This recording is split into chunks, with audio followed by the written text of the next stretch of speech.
Yo, man, welcome back to the channel, man. Today, man, we got the author who banned his own book. And y'all grew up in the 2000s, y'all grew up in the early 2010s. Y'all know about Captain Underpants. I used to love reading Captain Underpants as a kid. I didn't know he banned his own book. I didn't know that. I do know when I was a kid, you go into the library or you go to the book fair, you know what I'm saying? You saw the Captain Underpants, or it was the Diary of the Wimpy Kid books. You know what I'm saying? Ook and Gluck, Kung Fu Cavemen from the Future. For most people who read the book growing up, it was a harmless graphic novel packed with slapstick humor and absurd adventure, exactly what it was intended to be. Yet over a decade later, it would be pulled from classrooms, scrubbed from shelves, and disavowed by its own author. Dave Pilkey is a respected name in the world of children's literature, responsible for beloved characters like Captain Underpants and Dogman. Most of his work plays on the book within a book concept, following stories written from the imagination of I think that's because nowadays people think that everything is people nowadays just don't appreciate nothing, bro. I gotta think everything against you for something. It's stupid, bro. As a kid, bro, we love Captain Underpants. You know what I'm saying? As a kid, bro, you love reading Captain Underpants, bro. You know what I'm saying? We grew up on Captain Underpants. We grew up reading Captain Underpants and Diary of Wimpy Kid and stuff. You know what I'm saying? Stuff like that. Nowadays, it just, I don't know, bro. I don't know if it's just the rise of social media or what it is, man. Universe characters. There's an authentic charm to his style that's resonated with millions. Misspelled words, scribbled out mistakes, and imperfect drawings. Readers find that it feels more personal towards the target demographic, like a peer is writing it and anyone can be creative. Despite his popularity though, his work has drawn its share of criticism since the beginning. His first publication was in 1987, titled World War I. While the format was different, there were definitely hints of what his style would eventually evolve into. It had similar character design and scratchy hand-drawn artwork. His next books received praise in the following years, but he wasn't exactly a household name, until 1997 when Dave published his first major hit, The Adventures of Captain Underpants. The book was amusing for younger audiences who enjoyed the immature campiness of the characters. It was overtly childish because Pilkey actually created Captain Underpants when he was around 8 years old. I was constantly getting in trouble for being the class clown, so my teacher sent me out into the hallway to punish me. It was there in the hall that I began drawing Captain Underpants. Soon I was making my own comic books about him. A lot of parents— Oh, that's kind of crazy. At 8 years old, drawing that and making Captain Underpants,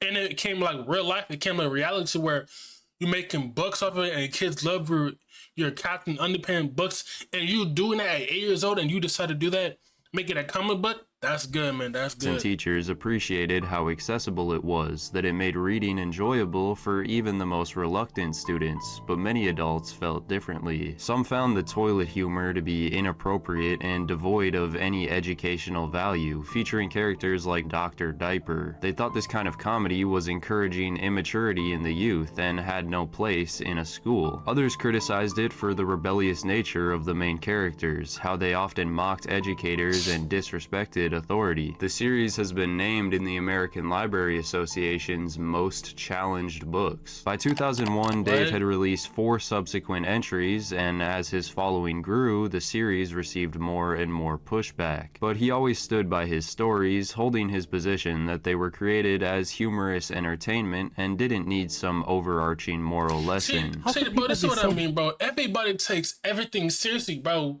Why does that matter, bro? If the kids like it, why does that matter to teachers and educators? That's why I don't want, bro. This is why the world is so fucked up today, man. People care so much.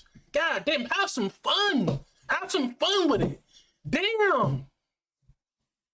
Offended by a series that contains no profanity, no sex, no nudity, no drugs, no smoking, no alcohol, no guns, and no more violence than a children's superhero cartoon. In fact, his main goal was to make sure his girlfriend at the time found them funny. As long as she laughed, that was all the assurance he needed, which is why he didn't slow down. Not only did he continue the Captain Underpants series, but he also launched 2 spin-offs in the following decade. The first one being Super Diaper Baby in 2000. Yo, I forgot about Super Diaper Baby.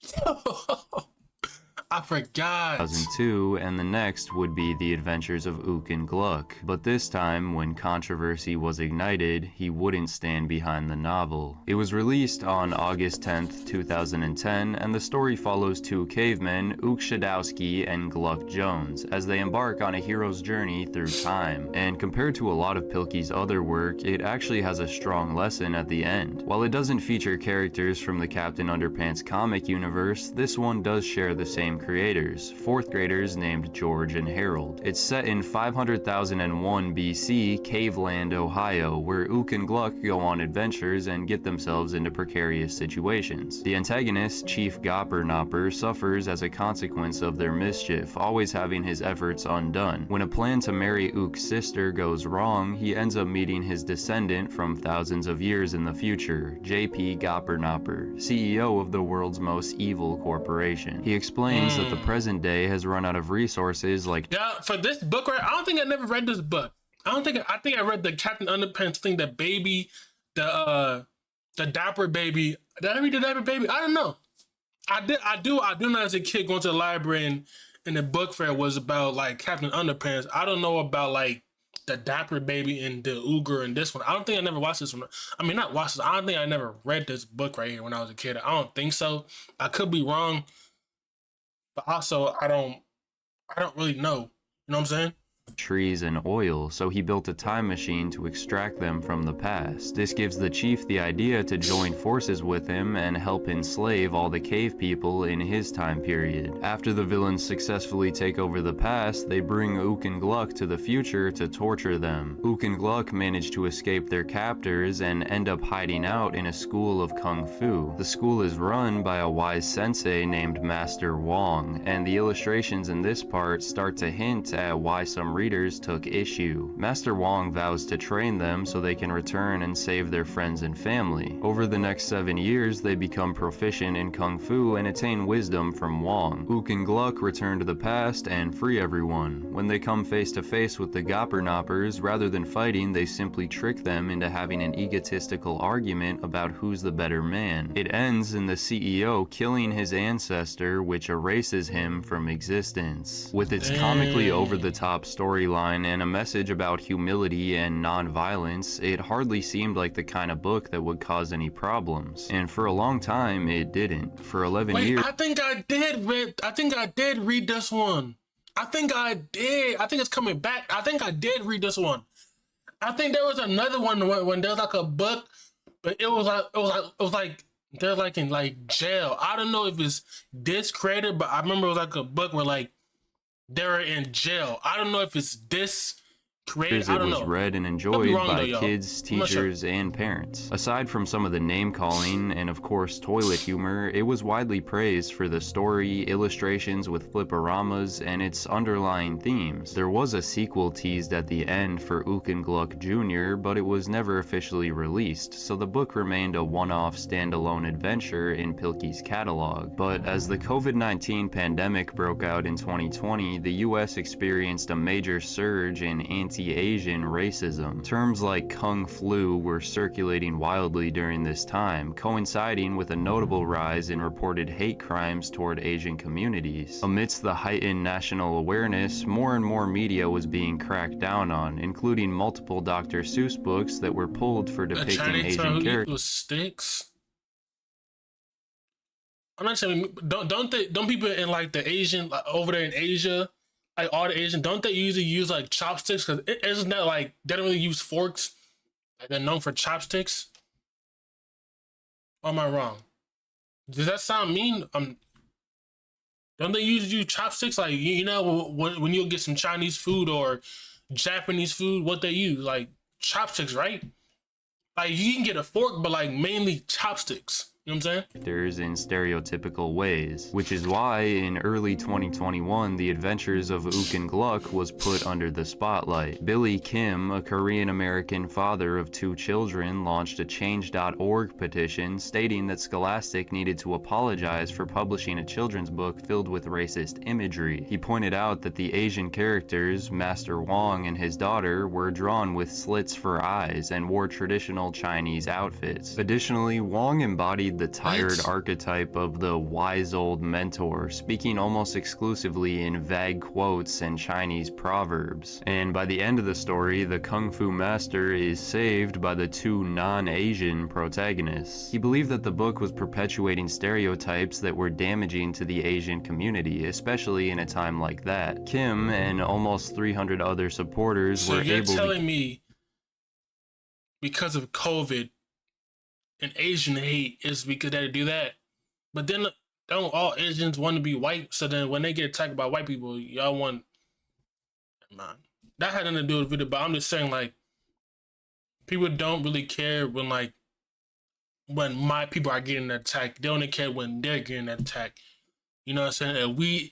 If there's a book that was my people, my skin color, my black people, when there's a book when they got black people eating chicken and watermelon, drinking grape soda, and we're getting attacked, and we did this to get off the shelves. Would these books be off the shelves if my people did it? Let's be honest now. Come on now. Get the message across, and Dave Pilkey issued a public apology to his YouTube channel. The Adventures of Ook and Gluck, Kung Fu Cavemen from the Future was intended to showcase diversity, equality, and non-violent conflict resolution. I hope that you, my readers, will forgive me and learn from my mistake that even unintentional and passive stereotypes and racism are harmful to everyone. Pilkey had the book removed from all Scholastic websites and arranged for the return of all inventory from its retail partners, schools, and libraries. Pilkey says he is determined to make this a teachable moment. He and his wife pledging to donate that book's advance and royalties to multiple charities, including organizations that help stop Asian hatred. But some disagreed with the decision. A lot of people have connected with I'm saying, bro, like, bro,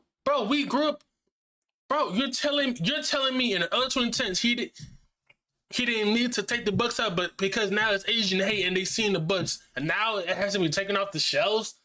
For what?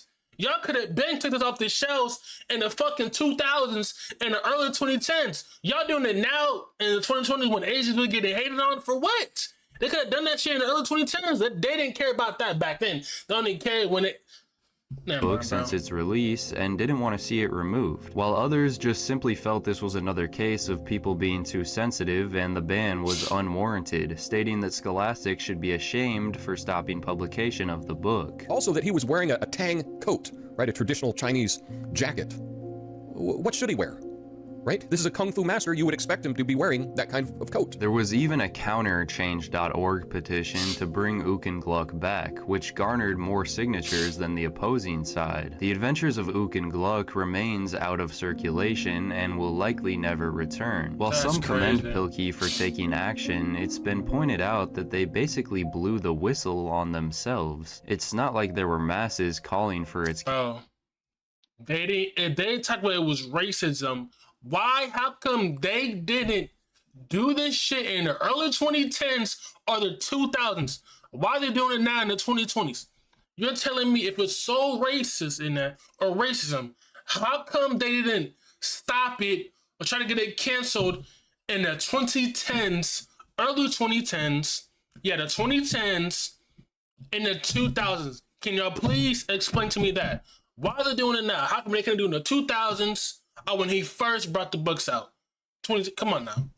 Talk about the other books and this book right here in the 2010s. How come they can do that? Tell me that about cancellation, but sometimes one voice can go a long way.